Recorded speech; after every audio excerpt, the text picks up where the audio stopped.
What's happening, folks? Back with another reaction, back with some more J-drama score. We're going to go back to a tune from Ouroboros, a sort of gritty but also stylized and in some ways like a little bit larger than life and yet set within a hyper-realistic narrative J-drama show starring some of my favorite actors, Oguri Shun and Wino Juri in particular. Toma Ikuta, also very good, or Ikuta Toma. I mentioned in a few of the reactions I've done already, so I won't spend too much time talking about it, but it's about a show in which a grave crime was committed 20 years earlier, and these two people who were kids at the time grow up to be, one grows up to be a successful police officer, the other grows up to be a successful underworld boss in the Yakuza world. But as it turns out, their whole purpose in life is to figure out who killed this person that mattered very much to them. And they're using, all their resources and the success that they've had with one sole purpose to figure out who did it. But the more they look, the more it seems like some very powerful people, in particular within the Japanese National Police, were involved. It's just this epic show. It's like beautiful and emotional, but also like painful and tragic. It's just fantastic. And again, it's hyper-realistic in one way, but in another way there are some moments where it's a bit larger than life, so like I said, it's kind of stylized. The soundtrack, or the score, both actually, were composed and written by Kimura Hideakira. The tune we're going to listen to now, it's called Untraceable, which again, it fits. As I mentioned, they're trying to figure out who killed this teacher that was very important to them when they were kids, but because the people who may have done it are very powerful, a lot of testimony has been erased, there's a lot of evidence that's been destroyed, they can't really find a lead. So the term untraceable certainly fits with the parts of the narrative and the story, and the tune, so much as I remember it, again, this isn't one that I remember sort of all the ins and outs of, because there are a few tunes over the course of the show that I was like, oh my god. This one, it was more situational to the scene, but then when I got the soundtrack and I listened to it all the way through, some of the tracks that were kind of again, situational when watching stood out more just as the sort of audio of it. So yeah, it's a tune that in terms of the name, it fits very much with the sort of subject matter of the show.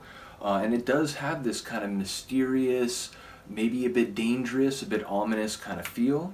And then about halfway through it continues that sort of ominous and dark feel, but then it kicks in with a little more energy, which again I think fits with the idea that these guys, despite the danger, are going to keep trying to search through that mystery and figure out what happened, even if it's at their own peril. So let's get it. This is Kimura Hideakira. The tune is called Untraceable, and it's from the 2015 show Ouroboros.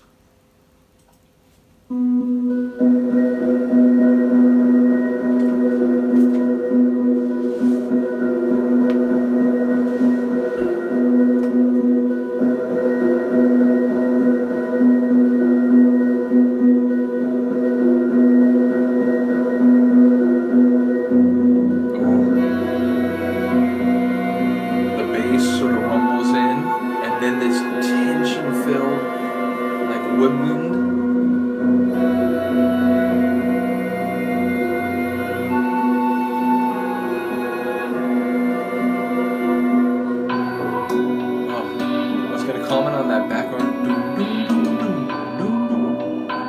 but now this almost like Depeche Mode in the 80s style metallic kind of industrial percussive rhythm.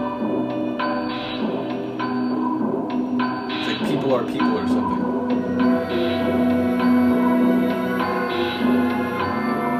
The tension and the bass. Cyclical, rolling, yeah.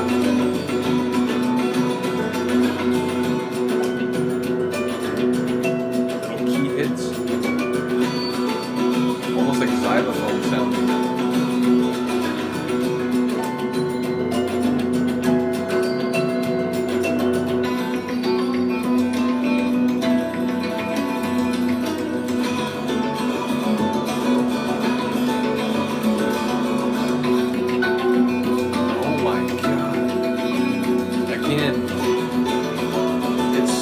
This one stood out way more in this context than in the show.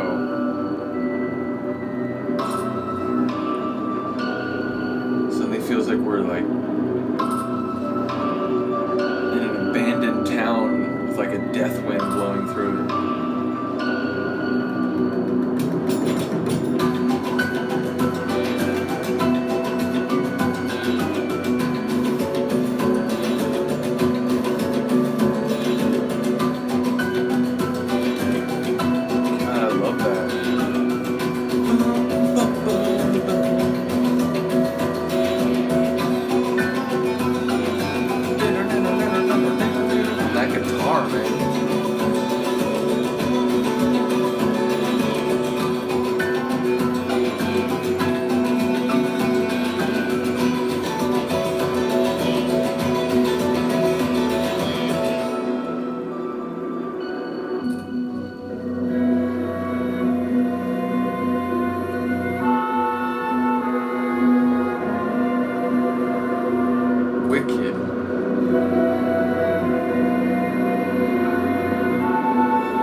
Again, like maybe part of the fact that, you know, some of the tunes are like used in a really sort of dramatic way. I think that one is used more transitionally, maybe characters traveling from one place to another, even like, you know, having a conversation in a car while going somewhere. So I think it might be because it's often kind of like buried under dialogue that you're really like closely paying attention to. But as I said, like, and even more, like when I've known this show for a long time, but I only got the soundtrack recently, and it was one of the reasons where I was like, wait, I should do reactions to J-drama tracks. But yeah, it wasn't until I got this album and I sat down and listened to it that I realized there's like 3 or 4 kind of incidental score parts of the soundtrack that are way better than I realized, even if I did know that the music from this show is great, and that's a good example. So big ups to Kimura Hideakira. As I said, there are a lot of cool elements, sort of like a wicked, sort of like, I don't know, digital or at least like affected kind of woodwind, and there's the guitar playing. Some of the guitar work, especially when it got faster, had kind of an Eastern feel. Not necessarily East Asian, just kind of like more generally Eastern sort of feel. And yeah, I like the sort of different sections. It's sort of like halting, and there's even that one section where it really kind of cleared out and it was sort of that like ghost town vibe, but then it rolled back in with the energetic guitar and the sort of little keyboard or piano hits again. Just a really well composed tune. So like I said, shout out to Kimura Hideakira. Big ups to the show Ouroboros. Shout out to Ron, you know, someone who's originally found my channel through Duran Duran reactions, but now he shows up in all sorts of places, which I really do appreciate. And he's been one of the people that have commented on a few of the J-drama music reactions I've done, so big ups to you. Really do appreciate it. But yeah, let me know what you think of this. Other than that, I will see you next time. Peace.